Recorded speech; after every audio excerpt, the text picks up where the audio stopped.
At ako pong muli si Gabriel Santiago from Batch 3 at nais ko pong ulit ibahagi sa inyo ang aking daily devotion for today na ang ating topic naman po ngayon for October 9, pwede bang maniwala sa Diyos at sa evolution?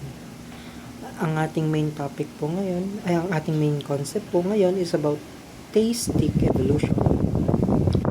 At ang ating Bible verse is mula sa Matthew chapter 19 verse 4 na sinasabi po dito, "Haven't you read?" He replied, "that at the beginning the Creator made them male and female." So, sa panahon po natin ngayon, marami na talagang tao ang nagtatanong, pwede bang maniwala sa Diyos at sa evolution ng sabay? Dito po pumapasok ang concept po ng theistic evolution. Ito yung paniniwala na si God daw ang nagpasimula ng buhay, pero ginamit niya ang proseso ng evolution para gawin yon.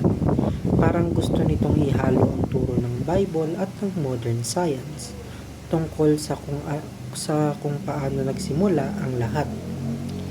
Pero kung titignan po natin ang salita ng Diyos, malinaw niyang ipinahayag kung paano niya nilikha ang mundo.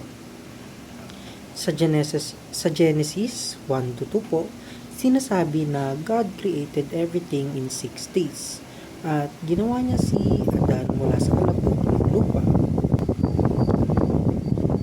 Hindi mula sa proseso ng mahabang evolution.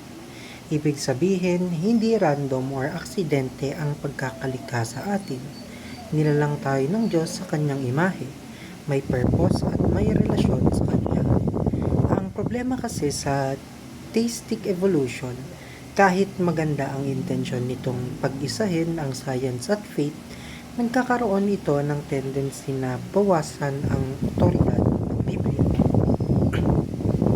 Parang sinasabi nitong kailangan pang i-adjust ang Word of God para lang mag-fit sa idea ng tao. Pero ang tunay na pananampalataya naniniwala na ang Bible is the true account of creation. Hindi lang kwento o simbolismo, kundi totoo itong nangyari. So sa huli mga kapatid, mahalagang maalala na ang faith natin ay hindi nakabase sa teorya ng tao, kundi sa katotohanan ng Diyos. Siya ang ating Creator, Redeemer at King, mula pa sa simula hanggang wakas.